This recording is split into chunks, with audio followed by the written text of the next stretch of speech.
Hello दोस्तों, आप सभी का सरकारी तैयारी चैनल पर स्वागत है। दोस्तों, हम लोग यूपी पीसीएल एग्जीक्यूटिव असिस्टेंट की तैयारी कर रहे थे टारगेट बेसिस पे। और बीच में इसको पॉज किया गया था पीईटी की परीक्षा के कारण। अभी हम लोग फिर से इसको रिज्यूम कर रहे हैं।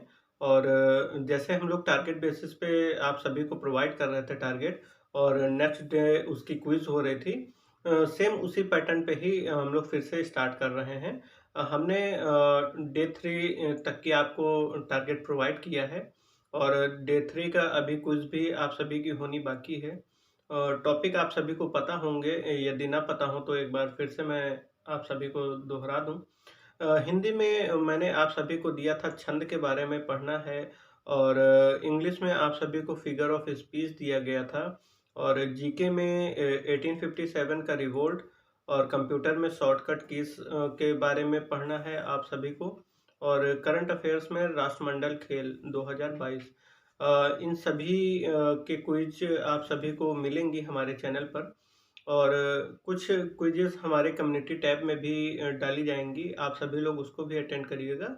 चूँकि हमारी कम्युनिटी टैब अब ओपन हो गई है, तो उसमें रीज़निंग और इंग्लिश के भी प्रश्न शामिल किए जाएँगे।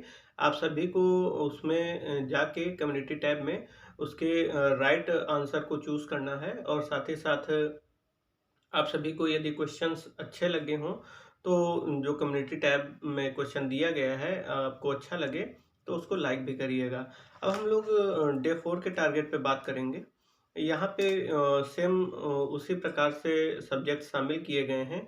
चूँकि रीज़निंग और इंग्लिश भी अब हमारे कम्युनिटी टैब पे क्वेश्चंस उसके शामिल किए जाएँगे, तो अब उसको भी आप सभी को दोहराना है। जैसे कि मैंने डे 1 में टारगेट दिया था डायरेक्ट इनडायरेक्ट। डे 2 में आप सभी को टारगेट दिया था active active voice and passive voice.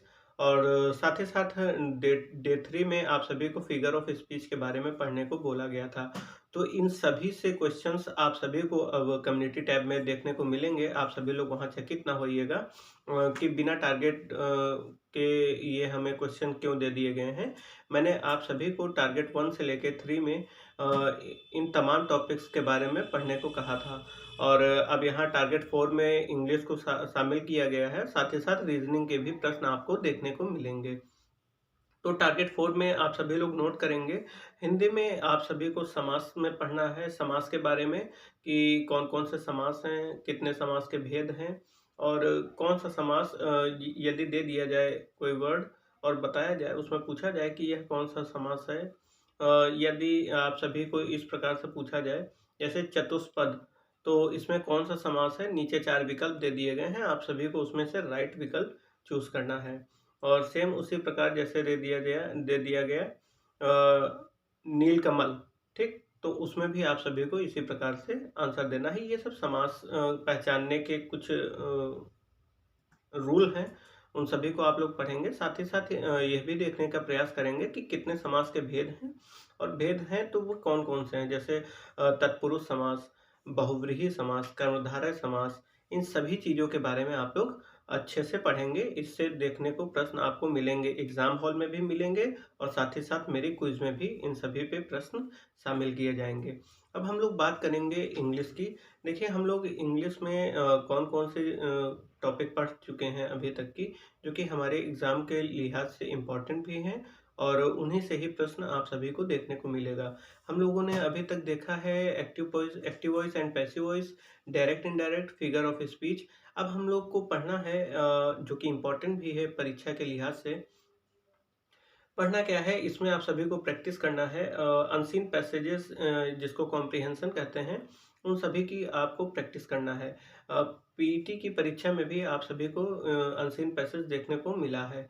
तो उम्मीद करते हैं आप सभी लोग अनसीन पैसेज करेंगे, और पूर्व में भी अनसीन पैसेज को किए होंगे, ठीक? तो इंग्लिश में आप सभी को अनसीन पैसेज करना है।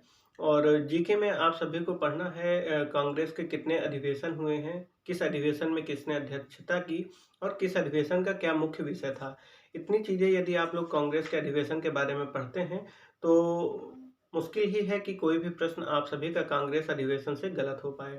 यदि आप सभी से पूछा जाए कि प्रथम मुस्लिम अध्यक्ष कौन था, कांग्रेस के किस अधिवेशन में था, या किस जगह पे अधिवेशन हुआ, उसमें कौन-सा मुस्लिम अध्यक्ष था, इस प्रकार से प्रश्न पूछे जाते हैं। यदि इस प्रकार का प्रश्न पूछा जाए कि किस अधिवेशन की अध्यक्षता गांधी जी ने किया, तो आप सभी को उस अधिवेशन का नाम पता होना चाहिए कि वह अधिवेशन कहाँ पर हुआ। सेम उसी प्रकार यदि पूछा जाए कि पूर्ण स्वराज का प्रस्ताव किस अधिवेशन में पारित किया गया, इस प्रकार से प्रश्न पूर्व की परीक्षाओं में देखने को मिले हैं और इसी प्रकार से ही प्रश्न आपको आगे भी देखने को मिलेंगे। हमें बताने का मतलब यही था कि आप सभी लोग किस प्रकार से पढ़ेंगे। और जो अधिवेशन आप सभी लोग पढ़ लेंगे, फिर उसके बाद आप लोग पढ़ेंगे महत्वपूर्ण संगठन। बहुत से संगठन फ्रेम किए गए हैं हमारे यहाँ स्वतंत्रता से पूर्व और स्वतंत्रता से बाद, परंतु स्वतंत्रता से पूर्व जितने संगठन फ्रेम किए गए हैं या बनाए गए हैं, उन सभी को आप सभी लोग इम्पोर्टेंट मान के चलिएगा, परीक्षाओं में उससे प्रश्न देखने को मिलते हैं। जैसे मैंने पूछा आप सभी से, यूनाइटेड इंडिया पैट्रियाटिक एसोसिएशन की स्थापना किसके द्वारा की गई? तो आप सभी लोग को यदि आता हो तो इसका आंसर हमें कमेंट में बताइएगा। सेम उसी प्रकार यदि पूछा जाए इंडियन एसोसिएशन की स्थापना किसके द्वारा की गई या स्वराज दल की स्थापना किसके द्वारा किया गया, कौन इसके अध्यक्ष थे और कौन महासचिव थे और किसकी असफलता के बाद स्वराज दल का गठन किया गया और साथ ही साथ इस स्वराज दल का गठन कब किया गया। इस प्रकार से हर तरफ से आप सभी लोग पढ़ाई करेंगे, जिससे क्या हो, एग्जामिनर किसी भी तरह से घुमा के प्रश्न आप सभी से पूछे, आप सभी लोग वहाँ पे एग्जाम में इस क्वेश्चन को सॉल्व करने में सक्षम हो। ना ही इस क्वेश्चन में कोई भी प्रश्न आप सभी से पूछा जाए, जो मैंने टॉपिक दिए हैं उनसे रिलेटेड यदि आपको प्रश्न देखने को मिलेंगे, तो आप लोग निश्चित ही उन सभी प्रश्न को सही करके आएँगे। अब हम लोग बात करेंगे कंप्यूटर की। कंप्यूटर में आप सभी लोगों को अब फुल फॉर्म पढ़ना है, जैसे कि यूआरएल का फुल फॉर्म क्या है, एचटीटीपी का फुल फॉर्म क्या है, ठीक है? तो इस प्रकार से आप सभी लोग फुल फॉर्म पढ़ेंगे, जो भी इम्पोर्टेंट हैं और साथ ही साथ जो आप सभी की जिस भी बुक में पढ़ रहे हो, उसमें जो भी फुल फॉर्म शामिल किए गए हैं, उन सभी को आप लोगों को अच्छे से पढ़ना है। हम कम्युनिटी टैब में भी आप सभी को फुल फॉर्म के लिए फुल फॉर्म जो भी इम्पोर्टेंट है, उसकी पिक प्रोवाइड कराएँगे, ठीक? अब हम लोग पढ़ेंगे जो करंट अफ़ेयर्स में आप सभी लोगों को पढ़ना है, वह है न्यू अपॉइंटमेंट यानी कि नई नियुक्तियाँ। जो भी अभी हाल ही में नई नियुक्तियाँ हुई हैं, आप सभी लोगों को मुश्किल से 5 से 6 माह का पूर्व ही करंट आप सभी को पढ़ना है और मेन फ़ोकस करिएगा लास्ट 3 मंथ्स के करंट अफ़ेयर्स पे, क्योंकि उससे ज़्यादा क्वेश्चंस फ्रेम होते हैं। आप सभी लोग देखेंगे और हमारी बात का अब यकीन भी मानेंगे। तो करंट अफ़ेयर्स में आप सभी लोगों को क्या पढ़ना है? न्यू अपॉइंटमेंट यानी कि नई नियुक्तियाँ जितनी भी हुई हैं, उन सभी को आपको अच्छे से पढ़ना है। जैसे कि अभी हाल ही में हमारे देश के नए सीडीएस बनाए गए हैं। आप सभी को उसके उनके नाम को भी पढ़ना है और साथ ही साथ वो उनका कौन-सा क्रम है, इसको भी पढ़ना है।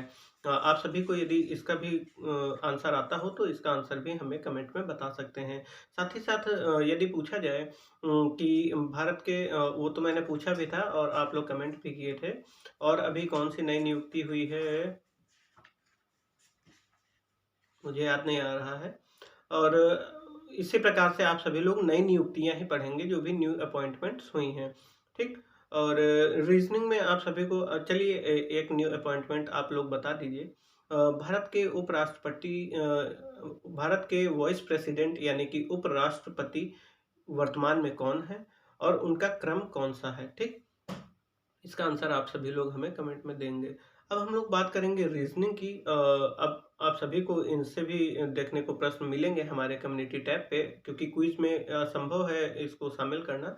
तो रीज़निंग में आप सभी को पूर्व में जो भी टॉपिक प्रोवाइड किए गए हैं, उनको भी रिवाइज़ करना है, क्योंकि उससे भी रिलेटेड हमारे क्विज़ में शामिल किए जाएँगे, यानी कि कम्युनिटी टैब में, ठीक? तो रीज़निंग में आप सभी को पढ़ना है mirror image and water image. Mirror image and water image से प्रश्न पूर्व की परीक्षा में पूछे गए हैं और आगामी परीक्षा में भी आप सभी को इससे प्रश्न देखने को मिलेंगे। तो ये रहा हमारा डे 4 का टारगेट। आई होप आप सभी लोग इसको कंप्लीट करेंगे और हमारी जो नेक्स्ट क्विज होगी उसमें अच्छा परफॉर्म करेंगे, ठीक? तो इसी के साथ इस वीडियो को समाप्त करते हैं। मिलते हैं नेक्स्ट वीडियो में, तब तक के लिए सभी दोस्तों को मेरा नमस्कार। जय हिंद।